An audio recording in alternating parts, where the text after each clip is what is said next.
Dad Nick, Mum Delphine, Rio and sister Tia formed the Dubai-based group Team Angel Wolf that started out the family's hope of a mission to spread awareness, inclusion, integration of people with disabilities in the community. They inspire our community to embrace our health and fitness and encourage teamwork and prove that anything is possible. Their mission is achieved through participating in many sporting events. Nick and Delphine's son Rio was diagnosed with a very rare chromosome disorder called 1q44 deletion de novo syndrome, which affects his speech, overall development, seizures, and makes simple movements like walking a huge challenge. You may spot Rio at age 15 and his dad Nick out and about in Dubai together. Nick swims and pulls Rio along in a kayak, pushes him in a chair as he runs, and cycles with Rio sitting on the front of his bike. Today I'm joined with Nick to share the Watsons family incredible journey of will, determination, strength, and love. So Nick, thank you so much for joining me today. I admire you and your family so much and what you're doing.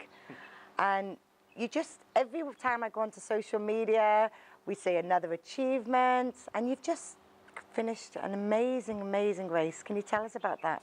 Yeah, we've just done 7 half Ironmans. So the distance is 1.9 swim, 90k bike, 21k run in 7 days in each one of the Emirates. We started in Fujairah and finished off in our hometown back in Dubai. And obviously everyone we did, we took Rio along. So that's me swimming, pulling him in the kayak. That's me cycling with him sat on the front of the bike. And that's me running, pushing him as well. And then what we did was really special because we wanted to do an activity leading up to the Special Olympics. We're an ambassador for the Special Olympics. And we looked at every day when we finished, we'd do 20 kilometers running, but the last kilometer we would walk with each one of the communities in each one of the Emirates. Lovely. So we literally had school kids joining us in national dress. We just had athletes, triathletes, people that knew us came and joined us. And that was kind of like really, that made it very special. So yeah, that was last week. What's the weight when you're pulling Rio in the kayak or the bike? Rio himself is 40 kilos. The kayak is about just under 20, I think. The bike is about 30, 35, and the pushchair is about 15. So you can imagine Very for easy those. then. Yeah, it does make it a bit challenging, especially the bike. The bike is the tough one for me, really, because I push 70 kilos. For anyone that cycles out there, the UA Tour's on at the moment. The pro bikes will weigh about 8. So just kind of put that in perspective. So I'm pushing 70 kilos, and also Rio's not the most aerodynamic boy. He will sit, legs open. Yeah. So it does make life a bit of a challenge, and if the weather conditions are bad and it's windy, it will just make my job extremely hard. But honestly, it's amazing to watch and to have that determination, and you're always breaking some new record or doing a new race. It's not like you hear of, Team Angel Wolf is definitely a household name now. Thank you. But, you see 1 minute you're in one Emirate, then you're doing a triathlon, then we see you doing something on the beach, and it's commendable, so well done, you. Thank you very much. Look, I think what it's been as well, I think when we started this, we never knew where it would end up going. And we, obviously, the sport that we found was triathlon, so that was our first race. So we kind of mixed it up for Rio, and we found all of a sudden that he loved being in the kayak. Is that his favourite? I'm not sure what his favourite. I think he enjoys all of them, because I think everyone for him, there's an element of stimulus. So when he's in the water, there's other swimmers there, or there's the sea, the motion.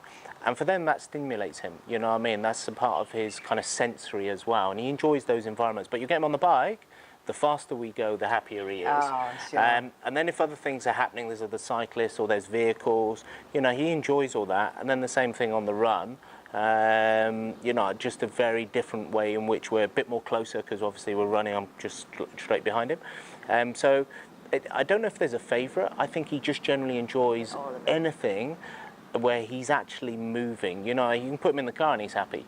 But this is a little bit more different because he's in the open air and, you know, I'm with him as well. So, yeah, it's very, very special. So can you explain more about Rio's condition? Sure. Well, to lead you to the condition, Rio was probably about 6 months when we found that there was an issue. So we were bathing him, happy moment, Friday afternoon, and there was obviously myself and my wife, and as we lifted Rio out of the bath, he went completely floppy. His lips went blue, fingernail blue, and literally we had this lifeless child in our hands. So of course we panicked, we jumped in the car, we rushed down to the hospital, and after about 6 minutes, 7 minutes, Rio came out of this first episode. By the time we get to the hospital, the doctor sees him, says he looks okay and sends us home. So we go home. So that was like day one. The next day, Saturday, the same thing happened. As we were bathing Rio, we got him out of the bath, and again, and he's going completely unconscious, so literally almost stopped breathing. You know, at this stage, we're starting to think, okay, we're going to lose our child. How many minutes is this lasting? They're lasting 6 or 7 minutes. So we're timing these. That's a long time. The first one, obviously, we're just in complete panic. So we're actually on the way to the hospital by the time he comes out of them. And that was number 2. And then number 3 was a couple of days later. Number 4, a few more days later after that. And there was no reason why these, what we learned later, are seizures. And not like a normal seizure that most people kind of relate to. You know, most people think a seizure is they go tight and rigid. Rio's completely the opposite. So literally he will flop. And we're getting him into a recovery position. We're trying to get his breathing, his airways open. So that was the starting point to realize that something wasn't right. And then that took us on a journey. It took us 4.5 years. To find his condition. So that meant, you know, seeing all different specialists globally. We started here, obviously. We were back in the UK. We ended up finding a very smart guy, geneticist from London, from Harley Street. He actually got quite excited when he saw Rio. And that took us down a path of looking at chromosomes. So that was obviously taking all our bloods, the family's bloods. And yeah, Rio was then diagnosed with a very rare chromosome syndrome or disorder, and it's named after the part of the chromosome that's missing. So we're all made up of just over 22 pairs of chromosomes. So on chromosome 1, Rio has a bit that's deleted. So it's called 1q44 deletion. It also has another name at the end, says de novo, so I mean it's non-hereditary, it's not come from mum or dad. Life has given us Rio. And yeah, that's his condition. So his condition leads to, which we've watched over the years. So even prior to the diagnosis, you know, the seizures were there. Severe learning disability. So, you know, a lot of things, skills for him for quite a lot of a challenge. Even holding a spoon, feeding. You know, he's getting there. He still struggles with that. Walking, early days in wheelchairs. We used to have big braces for his legs to hold his feet, to give him a bit of balance and stability. Still, if I take him up a flight of stairs, he'll want to hold my hand for balance and stability. He can walk, but not too far for too long. He can jog a little bit, but it's a funny kind of little gait. So speech is a challenge, but it's coming on. He learns lots of things out of repetition. So we've got some great people that help us, especially at home, Rosalind. So they're on a regular basis doing basic skills with him. So speech comes to, you know, repetitions of things like nursery rhymes. So Incy Wincy Spider, you know, he will repeat that. Happy birthday. So if it's your birthday, come to my house, and he will sing it to you 20 times. So and little kind of words are starting to join up now.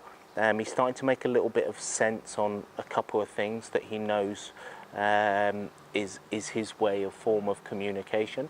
But yeah, we don't have a full-blown conversation. But he's got his own little language going on, and he just mutters away, and we go Rio, and then there'll be a little word in there like swim, and then he'll go off in something else, and then bike. So he's a very happy boy. But I see all his pictures on social media. He's always smiling. He's always smiling. He's always kicking. He's yeah. So Yeah, that's his condition, and then we have something called sensory integration. So it takes him time to absorb an environment. So if something's new for him, say for example, even if he was here today, it'd be the sensory from the swimming pool or me talking.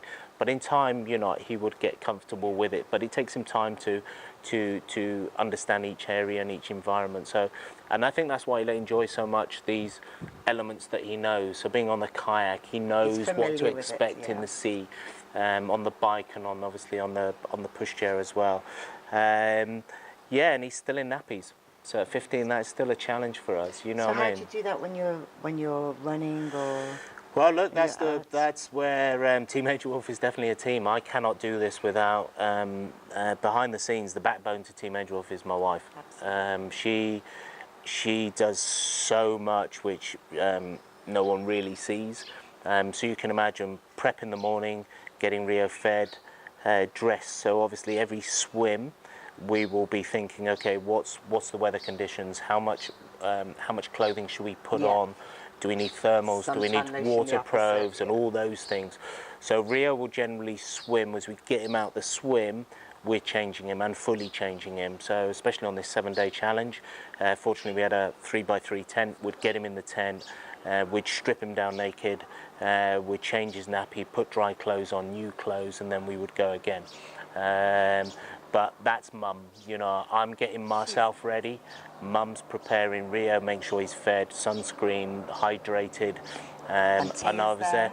Tears there, just, she's brilliant as well. She's done a lot of the photos and photography. She loves it. She's in there and doing little video shoots. So she she's 12. So she's amongst it as well. But it is quite a challenge. So obviously we want to make, if I'm going to go and do a cycle for 90k, I want to make sure Rio's comfortable. Absolutely. He's in a dry nappy, etc., etc. So there's some of the challenges to take us through the races. I think that's why also people really admire what you do, because you do it as a family. And I love how you've created the name Team Angel Wolf. Tell us more about that. Yeah, look, if Tia was here, she's a little wolf.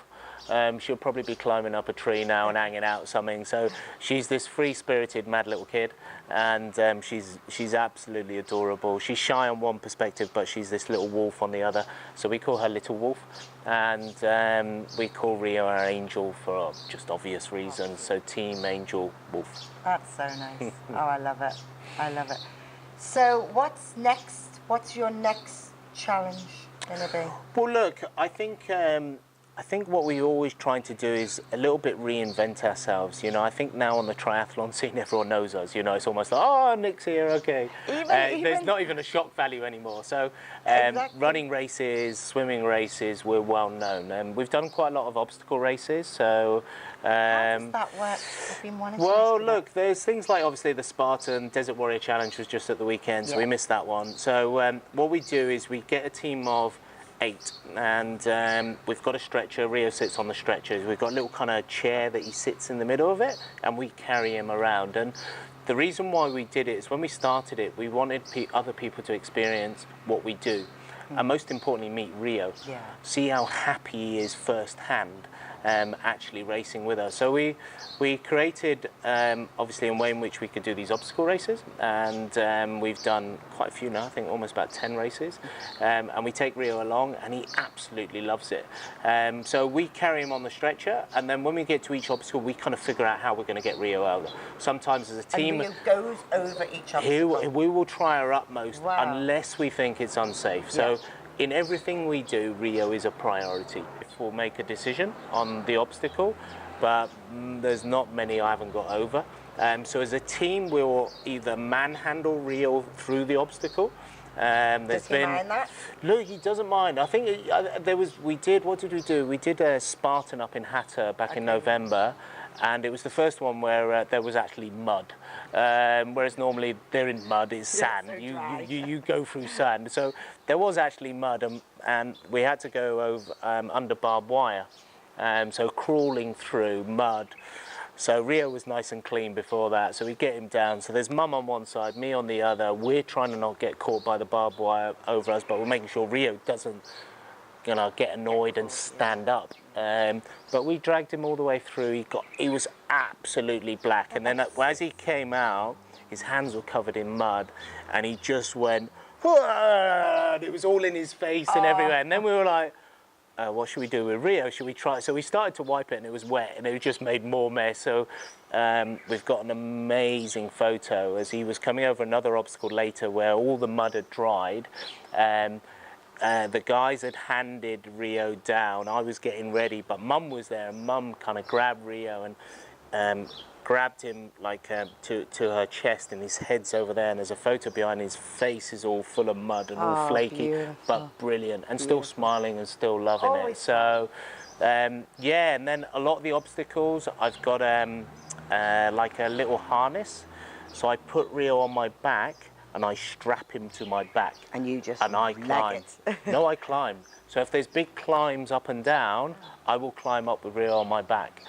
So he will stay on my back. And then what I make sure as well, the people that I choose to be in my team are very strong men, of course, they'd have to and they're around me. So if anything happens, I'm like, mate, I'm going to fall on you, you're going to catch me. Yeah.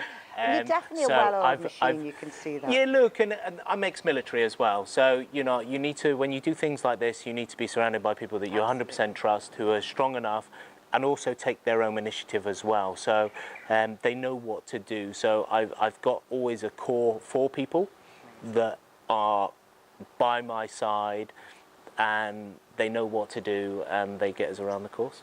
That's so cool. So when Rio's education, what does he do? Well, look, Rio's kind of followed our own little path over the years. So we've had lots of backing. So Rio doesn't go to mainstream school. There was an opportunity previously in the past where he could actually join on to other classes, which is probably where he is now. So my daughter goes to a homeschool group. So she's not in mainstream school. They're a group of kids. They get together daily. And Rio joins the class a couple of times a week. So he feels a part of the class, but he does his own thing. But that's just also for the communication, the environment, right? Of course, and it's good for social skills as well. Absolutely. And like I said, we've got the best helper at home. Her name's Rosalind. So she's been with us, I think, 15 years. So she's literally been with Rio from day one almost. And she attends the class with him, knows him back to front. So she helps him whatever she's doing. But then on top of that, we kind of went for a stage where we didn't do so much therapy. I think there was a good reason behind it. Mum wanted to be a mum and didn't want to be a therapist. Good for her. And I think you kind of get to a stage where you just do too much, and mums always want the best, obviously. But I think it got quite challenging for her, and I think we just took a break, and it was good, but we did other things. The triathlon, you know, all the stuff that we're doing with Rio, we're watching Rio develop. So his communication skills are coming on board because now people come up and say hello to Rio. And for us, that's absolutely adorable because he's then interacting with them, they're interacting with him, and that's just a daily skill. So we've seen huge development, obviously, in himself over the last 4 years with us racing. But now, yeah, we're trying a few alternative therapies that have been absolutely brilliant for us. And again, I think it's just a way of experimenting. But, you know, when you say mainstream school, yeah, look, Rio will probably never go to a mainstream school. And what would be the advantage for him going there? You know, the social skills is great, but he's getting that in different other places in his life. Yeah, hopefully that's a bit about the schooling. So how do you keep up your fitness regime? Because obviously, I know you're vegan, right? Yeah. So healthy eating, healthy lifestyle. Well, look, you know, remember my background. My background has always been health and fitness, you know. So from us setting up the first personal training centre here in 2003, you know, that was our life. We came, myself and Delphine came here as personal trainers and sports therapists. What was your gym called? Or your... U Concept. U Concept, that's right. In Jumeirah, the Village Mall, and then we opened up in DIFC. So, that's right, yes, so I remember that. That was our life from the beginning. So, you know, health and fitness and wellness has always been a part of it, and hence even what we're doing today, one of our messages is trying to inspire people to get fit, to eat well, to look after the planet and think positively. You know, so that is still one of our messages as Team Angel Wolf. So we have a big mission to assist with that. Hence, one of the reasons why I go into schools. We do lots of school talks. We inspire, obviously, kids. We want to get kids active. We have huge problems with diabetes, obesity. We've got to get kids moving. We've got to inspire them, and hopefully our story is. So for the regime size, look, I think I'm fortunate enough to say, you know, I race a lot. So most weekends I'm racing. And to be honest with you, as I've seen every season, I just get fitter and stronger throughout the season. At the moment, after the challenge, just taking it easy, just ticking on by. We've got a race coming up in 10 days' time with ITU. So ITU is the International Triathlon Union down in Abu Dhabi. All the pros do a circuit globally, but there's age grouping race as well. But what's important about next weekend, it's the first event for the Special Olympics. The Special Olympics are doing the triathlon at ITU. Even though it's on the 8th, it's a week prior to the start of the Special Olympics. You know, it's a big event, not only for us. Not that Rio will be participating, but I will be participating with Rio in the para-athlete division at the race. So there's going to be other para-athletes who will be wheelchair bound or whatever. And they will be racing and we'll be racing with them. And the day before, Tia's racing with Rio again. Oh my goodness, that's amazing. So she's kicking it off on Friday. She's quite excited to do exactly what I do. So yeah, and I didn't tell you, she got a world record back in November. Did she? For what? She, back in the summer, she said, Dad, I want to do a world record. I want to get a world record. I was like, okay, how are you going to do that? So she did a sprint triathlon back in November with Rio. So that was 750 metre swim, pulling Rio, same as me. It was a 20k bike, pulling Rio, slightly different. Tia's got her bike and she pulls Rio on his pushchair. We've got an adapter at the front, 20k, yes, windy, and then she ran 5 afterwards. And yeah, she's got a world record. It's on its way. Good for her. At 12 years old. 12 years old. So she's inspiring a lot of kids. She's a powerhouse, isn't she? She is. And I think in time she'll definitely take my place, and it would be an honour to pass the torch to her. So when you go to the schools, does Tia and Rio go with you? Look, it'd be quite hard to manage Rio just on, you know, being able to sit still. Tia, if she's ever off school and she wants to come, she will come. And it's awesome because there's a section in there where I show her video of her racing, and it's kind of a collage of all the things she's done, and it's brilliant.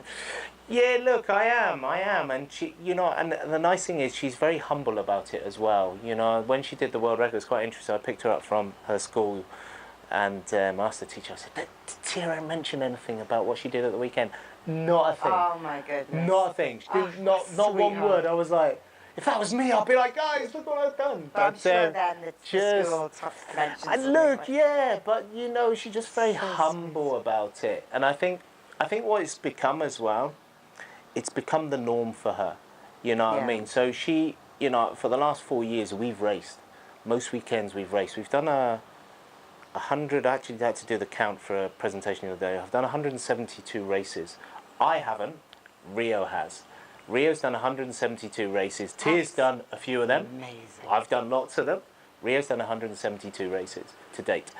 And you just kind of go, wow. So when we go to schools, you know, kids are going, oh my God, if Tia can do that, I should be able to do a triathlon. She's so inspirational. You look at her and you think, well, you know what?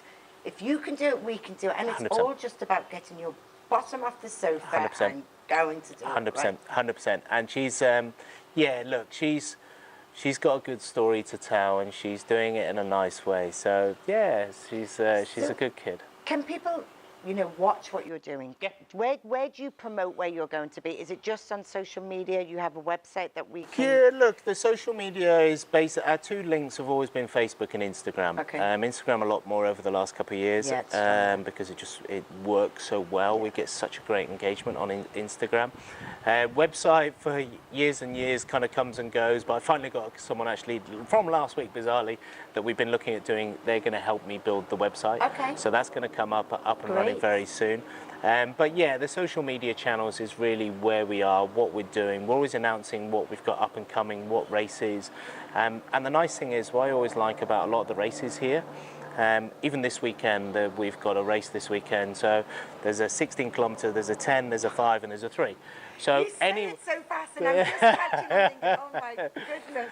But yeah, the nice thing about that, anyone can participate. I'm not actually racing. My Delphine's going to push Rio for 5K. Tia's going to run the 5K as well. I'm, for the first time in a long time, is going to sit on the sideline, take some photos and drink coffee. And I'm actually really looking forward to it. But the nice thing is people can come down and even participate as well. So in a lot of these races, there's a 3K walk or run. So even if people want to come down and join Team Angel Wolf when we're racing, even though we might be doing 10K, whatever, there's always a kids family run, so it means that people can come down, families can be a bit more interactive with their kids in a physical way and do an event. So yeah, we're doing that this weekend. And if we want to get you into schools, we Yes. can just ask schools to contact you. And... Schools, yeah, that's what we kind of do. And just to let you know by schools, what we've done over the first couple of years is we've had, we did all the schools for free, and it's been great, and we've been inundated. But I think over the last, since September, because we're non-profit, this is how we survive.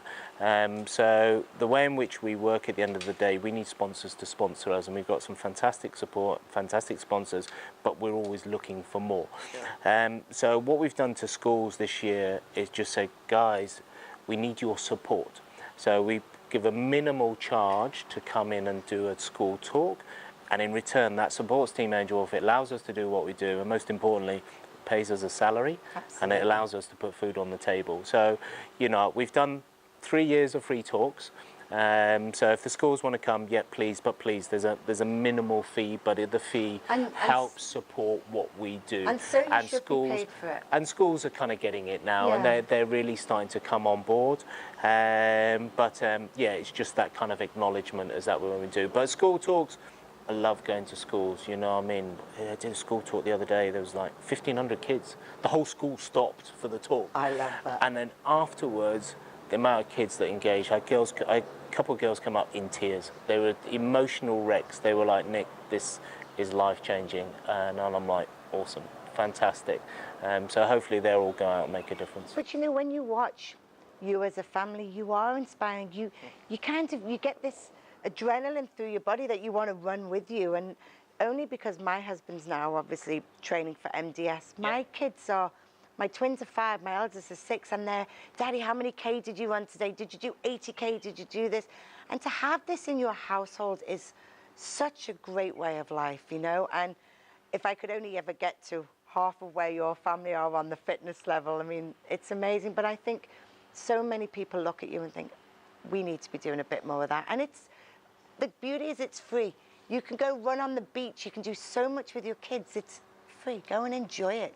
Look, I totally agree. And again, it doesn't have to be so much. You know, people kind of look at us and go, Nick, this is what you're doing. But I'm like, look, this is what I do. This is my life. It's been my livelihood. But being active, being outside, minimal requirement, going for a walk with your kids, going to the beach, going to the park rather than staying at home. But it's nice also to see that, and hopefully this is where we come in as a father and a mother. Hopefully we inspire other parents to kind of show that, look, we can all do anything. It doesn't matter what it is, but we all need to get active. And it's coming the other way around as well, especially when we go to school talks, because the kids are going home and they're telling their parents, we need to be active. Because I tell the kids, you know, I actually tell them.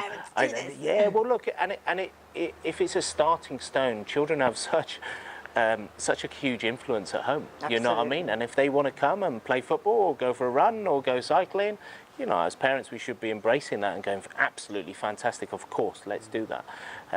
So it's nice that it can work both ways, but like you said, it's important that it comes as a family unit.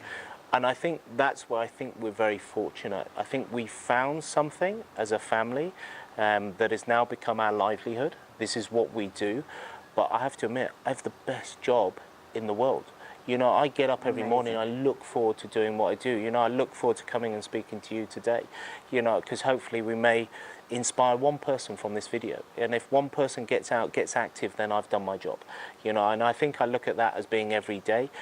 So yeah, I've got the best job in the world. I've got a family that have come, we come very close together. I have to admit, you know, it's not all smiles all the time. No, but you know, there's a couple of rows and arguments and sure, in what we do. Together, but right? yeah, we know what works for each other. You know, we're all different personalities and we're all different personalities in life, and we know how to handle each other, especially when it's stressful. So this 7 days was non-stop. You know, we got up every morning at 8 o'clock.